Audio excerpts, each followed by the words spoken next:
चलिए जी, तो आज हम लोग अपना सेकंड शेड्यूल जो है वो शुरू कर रहे हैं। सेकंड शेड्यूल में क्या होता है ज़रा ध्यान से सुनिएगा। डायरेक्टर डिसिप्लिन को लगा कि आप गिल्टी ऑफ प्रोफेशनल मिसकंडक्ट हैं of mentioned in second schedule और इन बोथ शेड्यूल। याद रखिए, अगर 1 और 2 बोथ में आ रहे हैं तो भी आपको सेकंड शेड्यूल में ले आएंगे। आपका मैटर जो है वो कहाँ पे चला जाएगा? डिसिप्लिनरी कमेटी के पास चला जाएगा। सेकंड शेड्यूल का ओवरव्यू लेना है तो ओवरव्यू हम लोग हमेशा इस चार्ट से लेते हैं। सेकंड शेड्यूल में क्या-क्या है ज़रा देख लीजिए। सेकंड शेड्यूल में आपके पास 3 पार्ट आते हैं। पार्ट 1 प्रैक्टिस के लिए 10 क्लॉजेज़ हैं उसमें। आज हम 5 क्लॉजेज़ रिवाइज़ करेंगे। पार्ट 2 जनरल 4 क्लॉजेज़ हैं और पार्ट 3 आपका एक ही क्लॉज़ है जो हम पहले कवर कर चुके हैं। इसे हम अदर मिसकंडक्ट बुलाते हैं, जहाँ पे आप लोगों को इम्प्रिजनमेंट क की बात लिखी गई है of more than 6 months, right? तो ये हमारा पहले से कवर्ड है। यहाँ प्रोफेशनल मिसकंडक्ट है। डिसिप्लिनरी कमेटी के पास आपका केस जाता है। रिप्रिमांड किया जा सकता है, नेम रिमूवल परमानेंटली किया जा सकता है और फाइन अप टू ₹5 लाख जो है वो लगाया जा सकता है। आ जाइए ज़रा अब इसी बात पे वापस चलते हैं और देखते हैं हमने आज क्या-क्या चीज़ें जो हैं वो कवर करी हैं। सबसे पहले हमने क्लॉज़ 1 कवर किया। क्लॉज़ 1 में क्या बोला गया? अगर आप एक सिंपल शब्द में समझना चाहते हैं तो कॉन्फिडेंशियलिटी की बात की गई है और मैंने आपको ये भी बताया कि सेकंड शेड्यूल के जो क्लॉजेज़ हैं, उनकी गंगोत्री बेटा फंडामेंटल प्रिंसिपल से जो है वो बह रही है। 5 फंडामेंटल प्रिंसिपल याद रखिए, काफ़ी ज़्यादा आपको ओवरलैपिंग जो है वो देखने को मिल जाएगी।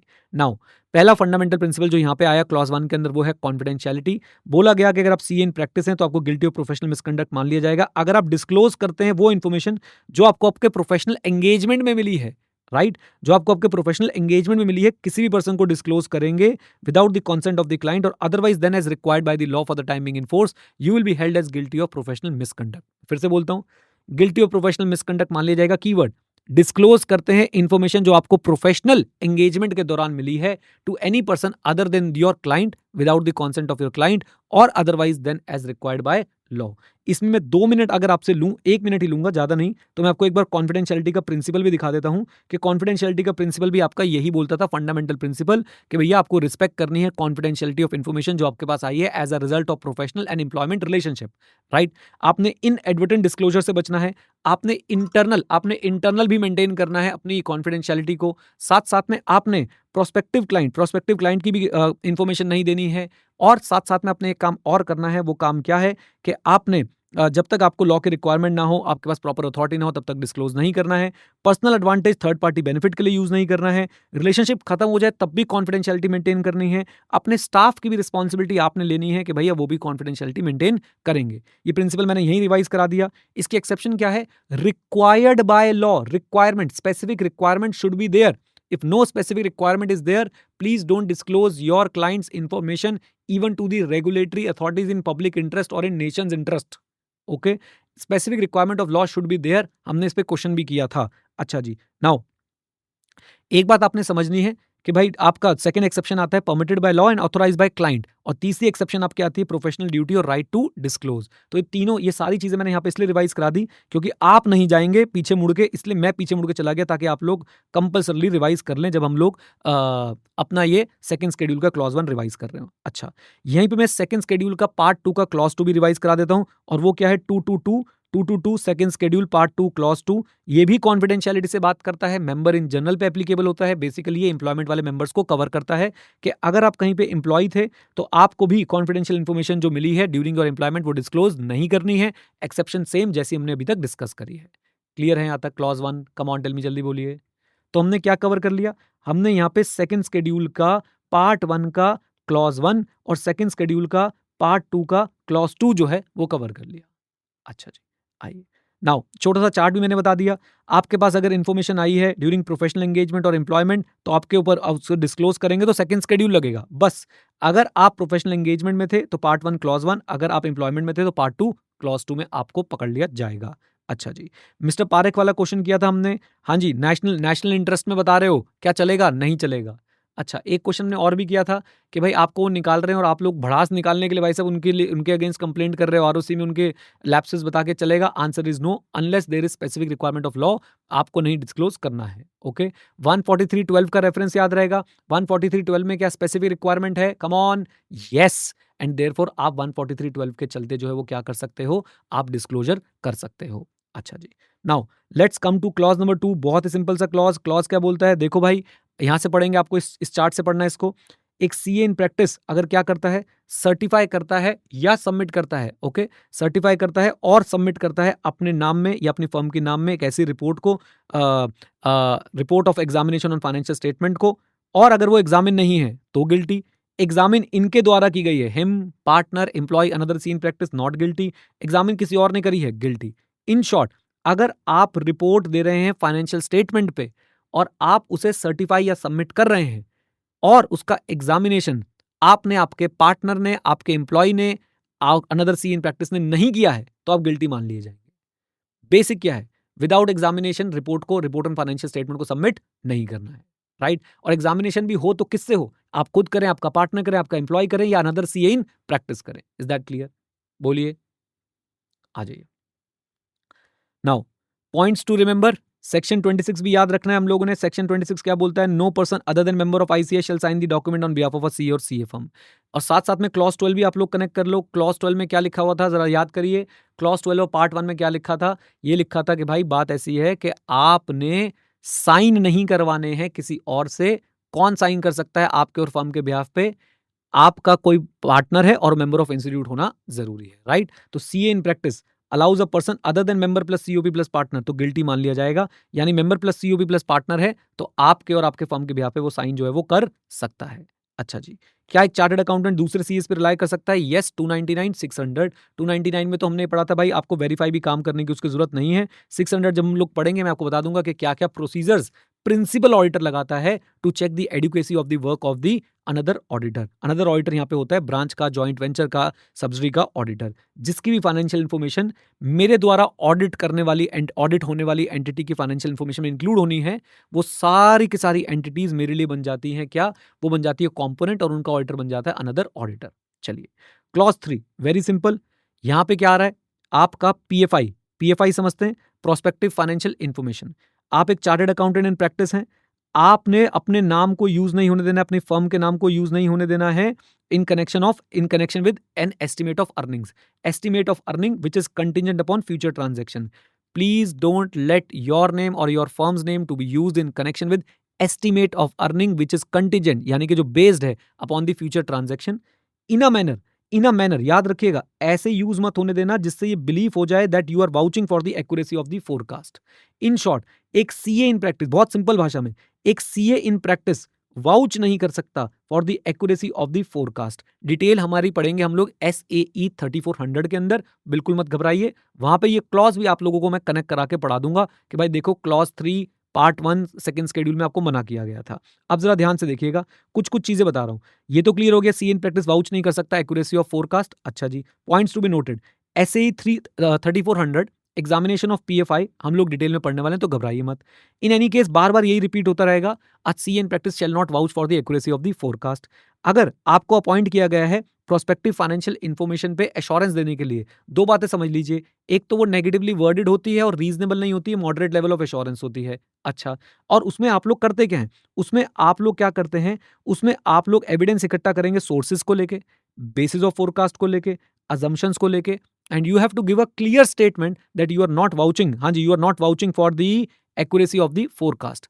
आपके लिए क्वेश्चन से एक लाइन उठाइए, वो क्या, अगर आप रिपोर्ट बना रहे हैं प्रोजेक्शन पे, तो ऑडिटर को मेंशन करना पड़ेगा कि उसकी रिस्पॉन्सिबिलिटी क्या थी। उसकी responsibility to examine the evidence supporting the assumption and other information in the PFI.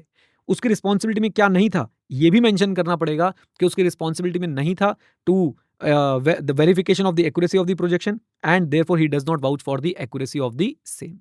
Okay, now clause 4, आप सी इन प्रैक्टिस हैं, आपको deem to be guilty of professional misconduct मान लिया जाएगा। अगर आप क्या करते हैं, if he expresses opinion on financial statement of any business or enterprise in which he, his firm or a partner in his firm has a substantial interest, objectivity maintain रहनी चाहिए भैया। ऑब्जेक्टिविटी का फंडामेंटल प्रिंसिपल याद रखिए, objectivity maintain रहनी चाहिए।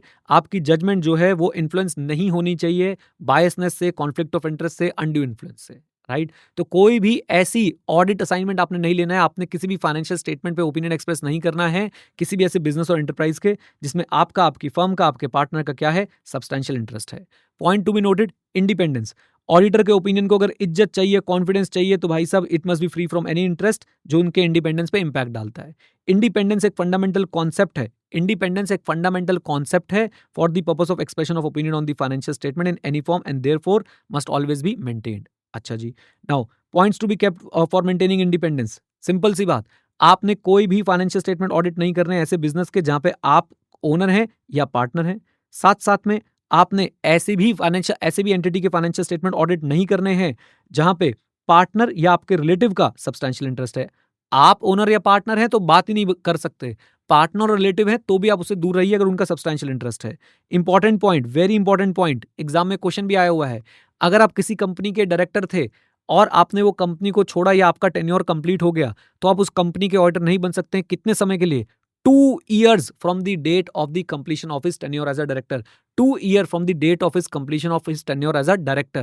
Now please remember, यहाँ पे एक थ्रेट भी आती है। वो कौन सी थ्रेट है? सेल्फ रिव्यू थ्रेट आती है। सेल्फ रिव्यू थ्रेट मतलब कि भाई अगर आप डायरेक्टर थे, आप डायरेक्टरशिप छोड़ के उसके ऑडिटर बनना चाहते हो, तो डायरेक्टर के एज अ डायरेक्टर आपने जो काम किया था आपको उसी को चेक करना पड़ेगा and therefore self review threat is there. और ये आईसीएआई की क्लैरिफिकेशन है, आपसे इस पे क्वेश्चन भी पूछा गया है। ओके, कॉलेज का ऑडिटर नहीं बनना अगर आप उसमें पार्ट टाइम लेक्चरर हैं।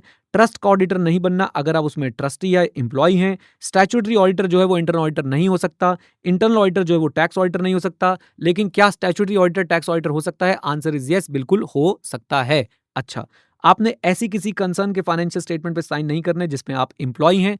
आपने ऐसी भी किसी कंसर्न के फाइनेंशियल स्टेटमेंट साइन नहीं करने जो आपकी एम्प्लॉयमेंट वाली फर्म के साथ सेम मैनेजमेंट के अंडर आती है। समझ आया ये बात? एम्प्लॉयमेंट वाली फर्म के साथ सेम मैनेजमेंट में आती है। ओके, अच्छा जी। और the concern under the same management as the concern in which he is employed. Okay, अच्छा जी। नाउ क्या आप इंटरनल पर्पसेस के लिए फाइनेंशियल स्टेटमेंट जो बनाए गए हैं उन पे आप लोग साइन कर सकते हैं? हाँ जी, कर सकते हैं। क्या नॉन अटेस्ट फंक्शन के केस में आपको क्लॉज 4 एप्लीकेबल करेंगे? Answer is no. For example, क्या मैं अपनी फादर की कंपनी में कॉस्ट ऑप्टिमाइजेशन सर्विसेज दे सकता हूं? आंसर इज यस, बिल्कुल दे सकता हूं, no problem at all. Even क्या मैं अपनी ही किसी एंटिटी में पार्टनर हूं और वहां पे कॉस्ट ऑप्टिमाइजेशन सर्विसेज दे सकता हूं? आंसर इज यस, बिल्कुल दे सकता हूं। कनेक्ट कर लीजिए, क्या मैं उस पर परसेंटेज फीस भी चार्ज कर सकता हूं? Answer is yes. क्लॉज बताओगे कौन सा था परसेंटेज फीस वाला? First schedule part 1 clause number 3 कहां से आ गया? 3 कहां से आ गया भाई इसमें? वो तो शेयर और एक्सेप्ट वाला था। परसेंटेज फीस क्लाइंट से चार्ज करने की बात कर रहा हूं मैं। कंप्लाइंस तो तू भूल गया, प्रॉफिट की पी गया वाइन। कंप्लाइंस क्लॉज 9 में आ रहा था। देखो अभी से भूलना आप लोगों ने शुरू कर दिया है। मेरे हिसाब से वहां पे क्लॉज नंबर आना चाहिए 10। Hello, okay. तो याद रखिए क्लॉजेस भाई कोट करना कोशिश कीजिए, रोज रोज इन क्लॉजेस को जाते जाते रिवाइज कर लो और भाई बोलते जाओ, आपस में बात करना शुरू करो क्लॉज के टर्म्स में, तभी याद होंगे। आइए, तो याद रखें कि भाई क्या आप लोग जो है अपने अपने एम्प्लॉयर के लिए कर सकते हो? बिल्कुल साइन कर सकते हैं, no problem at all. And याद आपने एक बात इसमें और भी ध्यान रखनी है। हाँ हाँ हाँ, कह रहे ऐसे ही भूल जाएंगे प्रैक्टिस में भी नालायक। ओके, तो कुछ डिस्कशन में चले गए थे हम लोग क्या बात कर रहे थे? क्या भाई आप लोग जो हैं एज अ एम्प्लॉय आप अपने एम्प्लॉयर्स के लिए आप अपने एम्प्लॉयर्स के लिए क्या फाइनेंशियल इंफॉर्मेशन बना के उस पर साइन कर सकते हैं? आंसर इज यस, कर सकते हैं, नो प्रॉब्लम एट ऑल। अगर आपका नॉर्मल कोर्स ऑफ ड्यूटीज के अंदर फॉल करता है और it is not meant to be submitted to any outside authority. Done. अच्छा, याद रखनी एक बात और कि भाई फाइनेंशियल स्टेटमेंट में क्या क्या चीजें आती हैं। यहाँ पे फाइनेंशियल स्टेटमेंट से मतलब क्या है? सिंपल सी बात है, रिपोर्ट एंड सर्टिफिकेट्स जो एग्जामिनेशन के बाद दिए जाते हैं। एग्जामिनेशन किसकी? Financial statement. और any attest function under any statutory enactment. हाँ जी, रिपोर्ट और सर्टिफिकेट जो किसके बाद दिए जाते हैं? एग्जामिनेशन के बाद दिए जाते हैं। Examination of what? Financial statement. और या फिर आप क्या कर रहे हैं? अटेस्ट फंक्शन कर रहे हैं अंडर एनी स्टैट्यूटरी एनेक्टमेंट और for the purpose of income tax assessment. अच्छा जी, देन इसके बाद मेंबर्स को ये सेटिस्फाई करना है कि इनके अपॉइंटमेंट एज पर स्टैट्यूट है, तो इस पे तो मैं क्लॉज 9 भी आपसे डिस्कस कर लूंगा। कंप्लाइंस तो तू भूल गया, तो आपने भाई अपॉइंट होते समय क्लॉज 9 की जो है वो क्या चेक कर लेनी है? कंप्लाइंस चेक कर लेनी है। एंगेजमेंट के टाइम पे आपने इंडिपेंडेंस भी चेक करनी होती है। SA 220 SQC 1 भी आप यहाँ पे रिलेट कर सकते हैं। हम लोग क्लाइंट की इंटीग्रिटी चेक करते हैं और चेक करते हैं कि हम लोग एथिकल रिक्वायरमेंट्स की जो हमारी जो एथिकल रिक्वायरमेंट्स हैं वो हम फुलफिल कर पा रहे हैं या नहीं। आ जाइए 141 सबसेक्शन 3 आपने रीड करना था, आप एक बार कर लेंगे उसको। अब चलते हैं हम लोग अपने क्लॉज 5 पे। क्लॉज 5 में क्या था? क्लॉज 5 में यहाँ पे क्या था कि देखो भाई, आप एक सीए इन प्रैक्टिस हो, आपको गिल्टी ऑफ प्रोफेशनल मिसकंडक्ट मान लेंगे अगर आप क्या नहीं कर पाए, डिस्क्लोज नहीं कर पाए एक material fact which was known to him. सारी बातें जरूरी हैं। Material fact known to him, not disclosed in the financial statement. You failed to disclose a material fact. You were aware of that fact, and that was not disclosed in the financial statement, but disclosure of which is necessary in making such financial statement not misleading. 4-5 condition है. Material fact known to you, not disclosed in financial statement. Disclosure was necessary so that financial statements are not misleading. तो आपको guilty of professional misconduct मान लिया जाएगा. And you were concerned, in which he is concerned with that financial statement in professional capacity, और आप financial statement में professional capacity में जुड़े हुए थे। तो अगर आप ये कर देते हैं भाई, आपको गिल्टी ऑफ प्रोफेशनल मिसकंडक्ट मान लिया जाएगा। याद रखिए, क्लाइंट आपको कुछ स्टेटमेंट्स दे रहा है, आपको ऑथराइज रिप्रेजेंटेटिव बनाया है और आपको स्टेटमेंट सबमिट करने को दे रहा है, तो उस केस में आपको गिल्टी ऑफ प्रोफेशनल मिसकंडक्ट नहीं माना जाएगा। लेकिन आप अगर ऑडिटर हैं और आपने कुछ इरेगुलरिटीज नोट कर ली हैं फाइनेंशियल स्टेटमेंट के अंदर, और वो इरेगुलरिटी आप अपनी रिपोर्ट के थ्रू डिस्क्लोज नहीं करते हैं, आप लोग सिर्फ बोर्ड को बता देते हैं और बोर्ड ठीक नहीं कर रहा है, और फिर भी आप उसे अपनी रिपोर्ट के थ्रू रिपोर्ट नहीं करते हैं, अपने रिपोर्ट में आप उसे डिस्क्लोज नहीं करते हैं, you will be held as guilty of professional misconduct. Done. लीजिए, अच्छी खासी लेंदी रिवीजन वीडियो बना दी तुम्हारे लिए 16 मिनट की। उम्मीद करता हूं कि आप इस वीडियो को देखेंगे, सुनेंगे और इससे आप अच्छे से रिवाइज कर पाएंगे। ओके, चलो, all the best, God bless you.